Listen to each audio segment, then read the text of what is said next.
guys, balik lagi dengan Bang Mimin yang setia menemani kamu semua, baik suka maupun duka. Video kali ini, Mimin akan rangkum sebuah alur cerita dari film yang berjudul Jennifer Body yang akan membuat kamu ngerasa kalau hutang kamu telah lunas. Padahal belum dibayar sama sekali, guys. Namun sebelum lanjut, Mimin ingatkan bahwa video ini mengandung unsur dewasa. Jadi buat kamu yang masih bocil, Mimin sarankan untuk menutup video ini.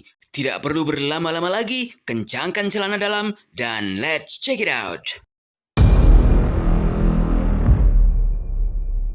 Diawali dari penampakan seorang gadis cantik, putih dan molek bernama Nedi yang sedang berada di sebuah rumah sakit jiwa. Namun, ketenangan di rumah sakit jiwa itu menjadi terganggu karena Nedi sering melakukan tindakan di luar kendali yang membuat petugas kewalahan. Usut punya usut nih guys, ternyata dulunya Nedi adalah gadis yang normal, baik hati, tidak sombong dan suka menabung. Namun, sebuah peristiwa masa lalu di luar nalar yang ia alami membuat perilakunya menjadi tidak terkendali dan alur cerita pun dimulai.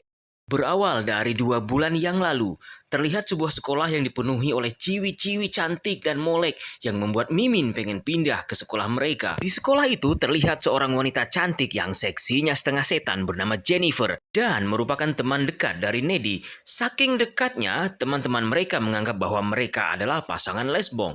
Awal bencana terjadi saat Jennifer mengajak Nedi untuk nonton konser band lokal di sebuah klub malam. Nah, pria yang sedang kamu lihat ini guys, ini adalah kekasihnya Nedi. Karena Mimin susah banget untuk menyebut namanya, jadi panggil saja pria tampan ini Sarno. Sebenarnya guys, Sarno merasa ragu dengan keputusan Nedi untuk berangkat bersama Jennifer. Namun demi sebuah persahabatan, Nedi rela meninggalkan Sarno untuk menemani Jennifer ke klub malam. Namun sebelum lanjut, yuk sama-sama kita dukung channel ini dengan cara menekan tombol merahnya dan aktifkan loncengnya. Dukungan penonton semua sangat berarti bagi Mimin. Bagi yang sudah, Mimin ucapkan terima kasih.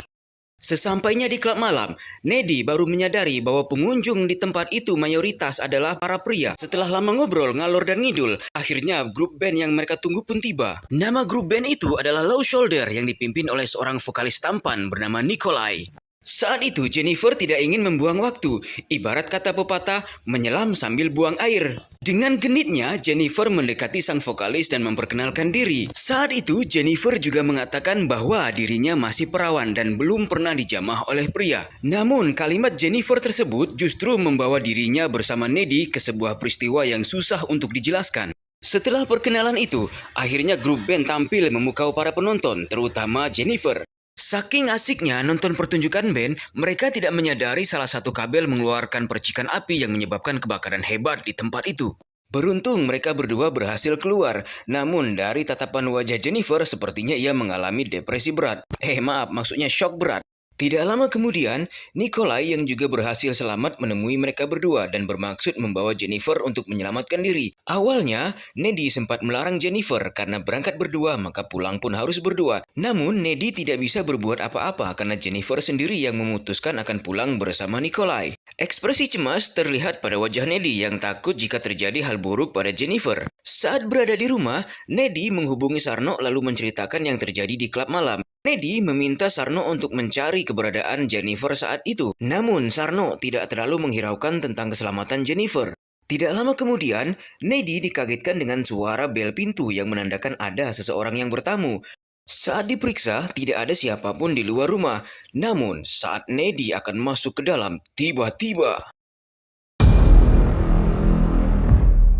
Nedi dikagetkan dengan kemunculan Jennifer dengan wajah menyeramkan yang munculnya entah dari mana. Saat itu, Jennifer juga menunjukkan perilaku aneh dan tidak biasa yang membuat Nedi heran. Keesokan harinya guys, peristiwa kebakaran di klub malam yang menewaskan beberapa orang menjadi buah bibir di sekolah.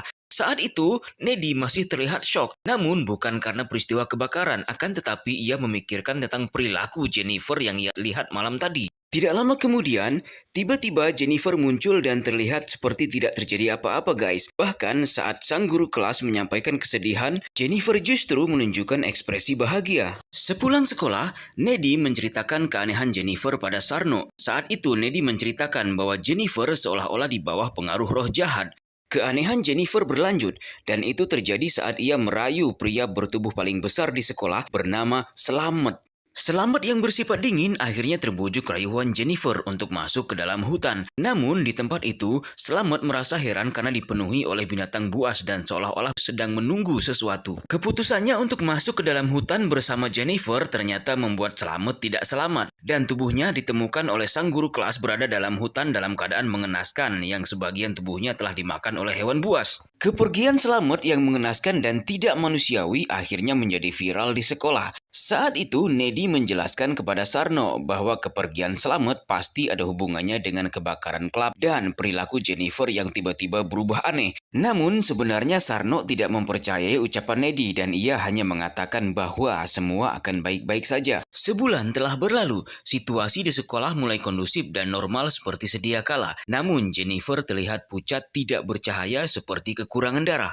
Sepulang dari sekolah, mereka berdua dihadang oleh seorang pria bernama Colin yang mengajak Jennifer untuk nonton bersama. Melihat ada kesempatan, Jennifer mengajak Colin untuk datang ke rumahnya dan nonton film dewasa.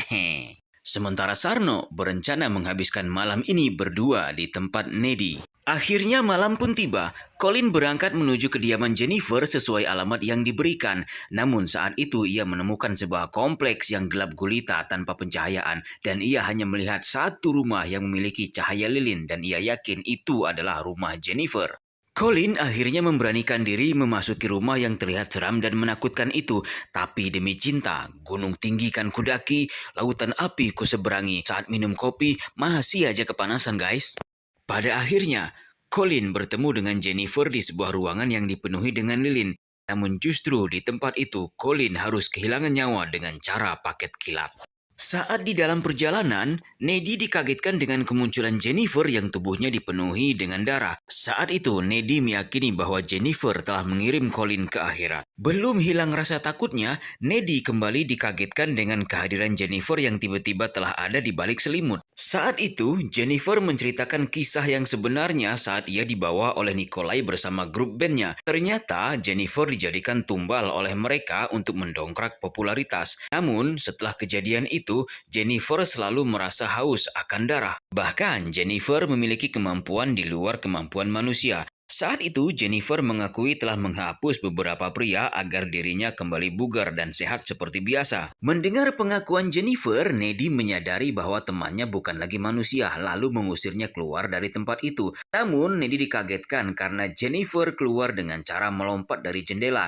Karena takut Jennifer akan memakan banyak korban, akhirnya Nedi memutuskan untuk mempelajari seluk-beluk tentang hal gaib. Dan dari buku yang ia pelajari, Nedi mengetahui fakta bahwa seharusnya tumbal wanita perawan ikut binasa untuk melayani iblis di neraka. Namun, karena sebenarnya Jennifer sudah tidak perawan lagi, maka iblis tertinggal di dalam diri Jennifer, lalu mencari pengganti tumbal yaitu jiwa para pria. Saat itu, Nedi meyakinkan Sarno untuk tidak menghadiri pesta dansa yang diadakan oleh sekolah karena tempat itu menjadi lahan bagi Jennifer untuk mencari mangsa. Namun Sarno tidak mempercayai ucapan Nedi dan menganggap Nedi masih trauma dengan kepergian beberapa temannya beberapa bulan yang lalu.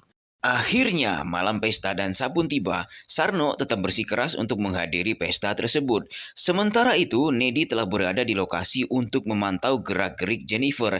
Namun, setelah menunggu sekian lama, ia tidak menemukan keberadaan Jennifer dan Sarno.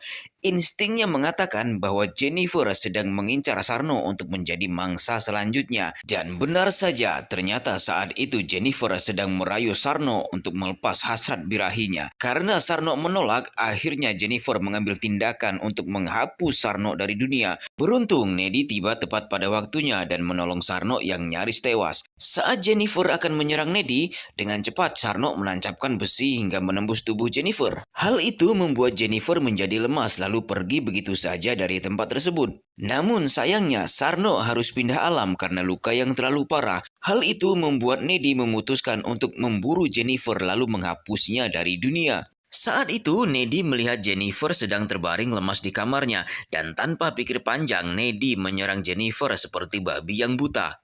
Dan pada akhirnya, Nedi berhasil menghujamkan benda tajam tepat ke jantung Jennifer yang membuat Jennifer pindah ke alam lain. Namun sayangnya, perbuatan Nedi diketahui oleh orang tuanya dan membuat Nedi menjadi tersangka utama atas kematian Jennifer. Akan tetapi, karena perbuatan Nedi dianggap pengaruh dari depresi, Akhirnya ia dipindahkan ke sebuah rumah sakit jiwa.